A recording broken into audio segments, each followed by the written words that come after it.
Hey, I'm Rajai Davis. I played 14 years in the major leagues. Now work with Major League Baseball, and I enjoy really help developing young athletes from 8, 9 years old till major league level. Wow, that's amazing. I'd like to ask some questions about that towards the end if we have time, how you got into that and stuff. But when did it become clear to you that you really had a shot to make the league? Because I did my research. It looks like you had to drive quite a bit away to get a tryout, and then you were drafted pretty late. Was it kind of always in doubt until you really made your debut, or did you always have the belief? Well, I had the belief when I was young, and what was happening is you start with a seed. And everything big starts small. So a thought was my seed that I could actually make it based on what my mom had said. She said, "You can do all things through Christ who strengthens you." I happen to believe it. And that's when hard times came, when tough times came, when trials came, when difficulty came, when obstacles and players that were a lot better than me were getting the opportunities that I thought I should have gotten. That's when I would kind of stand on I can do all things through Christ who strengthens me. That's when, I would have to put that to the test and actually either test whether it's going to come true or not and believe that it is going to come true. And that's where my faith was built when I was young and having these little wins continue continue to metamorphose into a great faith. Let's be honest, it was a long shot. It's a long shot even for a guy like Mike Trout to make the majors. Everything has to go right. So for a guy like you to have such a great career is just a really inspiring thing to see. Um, Now, my big focus here is obviously Cleveland. I'm a Cleveland guy. I was born a Cleveland fan. My dad took me to the World Series in '95 when I was less than 6 months old. Again, when I was 2 years old in '97. I've been to every playoff series since I was alive, virtually. So, what was Cleveland's pitch to you? How did they approach you to sign with them? And does anything stand out from the conversation you had? I think Tito was the winning draw. He was the right manager. He had a good reputation among players. And you know, the I think the big thing is he said you're gonna play a lot. That was my key. Oh, I'm gonna play a lot. That's what I need to know. I'm gonna play a lot. 2016, I got to play a lot, and that was the best year that I have home run wise, stolen base wise, as far as winning the stolen base title. And I was 35 years old. That's amazing. Tito was very special for the entire organization while he was in Cleveland. I believe I would have to fact check myself because I don't know if it's been updated, but we had the top American League record during the regular season during his entire tenure here.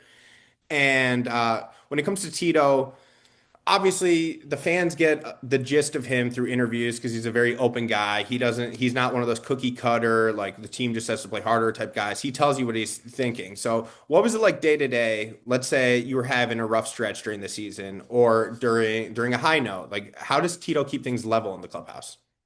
Well, I'll tell you what he did with me. It's not that he does something every single day. I mean, there's some players, you have that interaction with them. But for me, he said you're gonna play a lot. He kept his word. And then when I started struggling, he didn't go like other managers who have done in the past. They take you out of the lineup. You start struggling, they take you out, and then it's hard for you to get back in there. Tito, he kept me in the lineup. I was struggling, he kept me in there and let me work myself out because I'm gonna work myself out if I play enough. I mean, I just had that mentality and I was able to work myself out of that. But he allowed the time to work out of that. And the words that he said right before I broke out, of that funk that I was in. It was right when we were about to play the Ohio Cup Hmm. against the Reds. He said, Raj, hey, keep going, man. You're gonna be all right. Just gave me some encouraging words that hit home. You could see that he meant it. He was concerned about me and the team. And so I went like 10 for 16 that series. Went from hitting 210 to 250. That was more respectable. So it was like, okay, now I can breathe a little bit. That's great to hear. So, who kept the clubhouse loose in 2016 besides Tito? Well, we had a few guys. I was one of those guys that could help, mm, you know, bring energy every day, same guy every day. And then we had our police officers in the clubhouse. The main chief police officer was Mike Napoli, who was also an everyday player. So that helps. He was an everyday player. He was having a really good year. He was hitting all those home runs, and he was driving all those runners in. But he was really good in the clubhouse for us. Party at Napoli's. I still have the Mhm. t-shirt. Yep.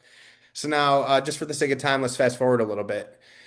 You guys retired David Ortiz, which as a Cleveland fan, I was happy, but as a baseball purist and a fan, I was, you know what I mean? That was a special moment. He got the big ovation and everything after that game. As a guy that grew up on the East Coast, did that have any special meaning to you? Well, I tell you what, I think I caught one of his baseball that he hit to me, and I was in center field. So, grow up in the Northeast in Connecticut. I mean, we heard a lot of Big Papi, and he was playing in a lot of meaningful games, postseason games, and the way that he was able to come through. I mean, everyone wanted to be associated with Big Papi, right? Because he was and is a winner. I mean, he just have that winning mentality. He's the kind of guy who's humble enough, as big as he was, humble enough to talk with a little, player like myself, right? Go out of his way to shake your hand, to talk with you, to encourage you. Even when I was struggling, this guy gonna give me advice on hitting. When I was struggling, I mean, and he's playing for the other team. Like, who's doing that, right? Yeah. That's the kind of guy he was. He is, and that's the kind of guy that I got to see. Thank you. World Series. Now, you guys are going in there. Obviously, the story is the on the Cubs side, the Billy Goat curse. On the Cleveland side, the curse of Rocky Colavito, which obviously I think Rocky Colavito never got a fair shake. He didn't trade himself, all of that stuff. But you have all the history building up, and then Game 7 comes around. Marquee. I was there. I was in like section like 500, nosebleeds, like two rows from the top. It was electric. You could feel it in there. And Chapman had been used pretty heavily in that series in the previous games. So, did you guys feel like you were starting to see him a little bit better as a lineup, or with a guy like Chapman, is it just like you just do what you can? Did you feel the stadium shaking up that high? The stadium was shaking until Chapman made the walk to the mound, and then everyone just it was like you could hear a pin drop briefly, except for the Cubs fans, Yeah. because luckily Chicago fans and Cleveland fans had mutual respect because I've been to like a Browns Steelers game where like you just want to get out of there as fast as possible, but it was shaking. It was like the only word I can use to describe it is electricity. But I can't Mhm. imagine what it was like in the clubhouse where you hear the commotion above you and then you take the field. You're sitting in the dugout and you know that there's 40,000 people all rooting for you. I just can't put myself in that position. Well, I mean, when you face anybody in that close period of time, you look at even Corey Kluber was dominant for two starts, and then then he was coming off a short rest couple times, right? He did it once. It's like okay, but then you get to see a guy two three times in that short period of time. These are major league hitters now, right? They're gonna figure you out. They know what you come in with, and now you don't have a surprise. Like that's where you get outs at the major league, because you have stuff that, guess what, they weren't expecting you at it. It didn't look like that, it's, or maybe it's that sharp, right? Uh, I mean, it's hard to could pitch every single game in the World Series and not get hit against the best, some of the best hitters in the world. Makes sense. So you step into the box. Take me through a little bit of the mindset. Are you just trying to make contact? Are you trying to tie the game in one swing? With a guy like Chapman, you could bunt and it would go to the outfield. It felt like just because he was, I believe that season it was over 100 mile per hour average pitch, and Mm. then all the way to the final pitch of your at bat, I believe he was down to around 98.7 miles per hour, which is significant. It doesn't sound significant to like an everyday person, but it's pretty significant to a major league player to have that extra couple of milliseconds to really see the ball coming. Yeah, well, I tell you what, he is a good pitcher. He was a good pitcher all year. He hadn't given up a home run since, I think it was June of that year. I hadn't hit a home run since August of that year. So we're talking about the mix of two worlds coming together that nobody expected it. You don't expect to hit a home run. You don't try to hit a home run because then you never do. You what you do is you try to be prepared for the pitch that's coming. But when you know what pitch is coming, it gives you a slight advantages, a slight advantage of, um, putting a good part of that bat on that ball. And that was, what I was able to do. Just put a good part of that bat on the ball out in front. That's why I choked up. The instant you hit it, did you know? No, I didn't. I didn't know. I didn't know if it was gonna go out. I didn't know if it was gonna stay in. And then when I'm running around the bases, I could see it go up. I thought it hit the top and was coming back into the field. Like, uh-oh, what? I gotta get to second. I gotta hurry up. I gotta hustle. And I tell you what, they weren't gonna throw me out of second. That's true. So one word to describe that moment.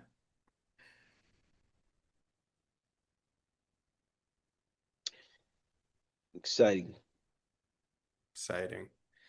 And now the tough part. After the series ends, with the way the moment was remembered, how does it sit with you today? You know what? We played our game. There was I mean, we can't obviously change it. You know, we played our part. I was 3 for 20.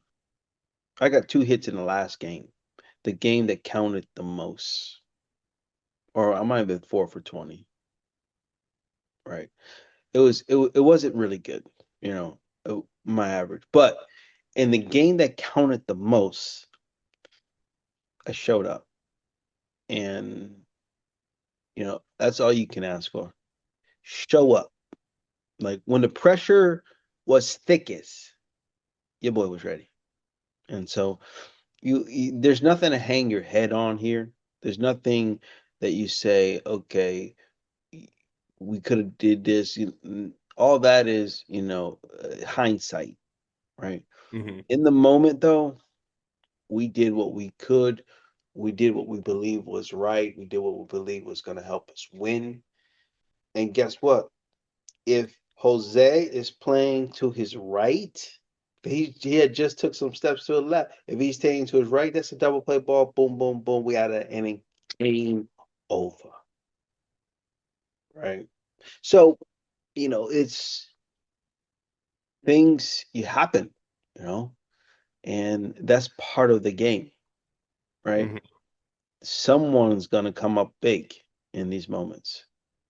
Someone always does, and you never know who's gonna be. That's the beauty of it. It could be anybody. Like when you look at this past World Series, who would have thought that that Doc Rivers would start my main man at second base? Mm-mm-mm. And then he comes and hits a home run late in the game on a pitch that should have never come because he was late on the fastball. Why are you throwing him a hanging breaking ball when he was late on your fastball? Don't make any sense to me. But there's neither here nor there. Mistakes happen all the time. But who is ready when that mistakes happen? Boy was ready. That boy was huge. He came up huge. Even the play at second base, I thought, man, for sure this guy's safe. Threw that guy out at home. Oh my gosh. Crazy. Crazy. So now, one follow-up question.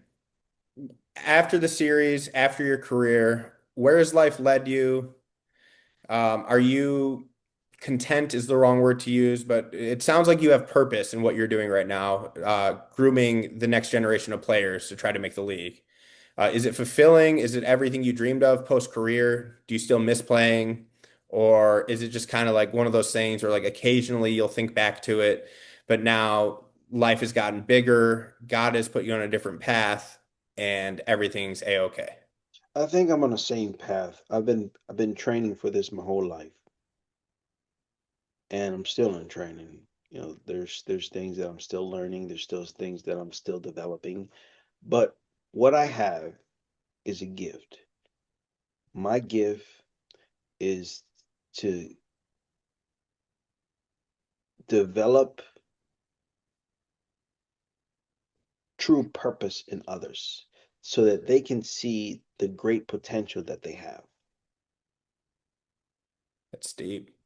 Mhm. That's great. Now, who do you think at the end of the day, besides you mentioned your mom earlier, like who do you have to thank for putting you on that purpose? Your mom, Christ. Is there anyone else you'd like to give a shout out to before we wrap? Well, I mean, there's if I name the whole list, every year is somebody. Gotcha. Every year is more. There's multiple people. I couldn't possibly do a justice naming everyone. I mean, but at the end of the day, I got to do the work. So I got to thank myself for putting the work in, sitting down and having my quiet time, putting my mental skill work, to the test every day, showing up the same person every day. And just thanking God for making me like He made me. Perfect. It's the perfect way to wrap, my friend.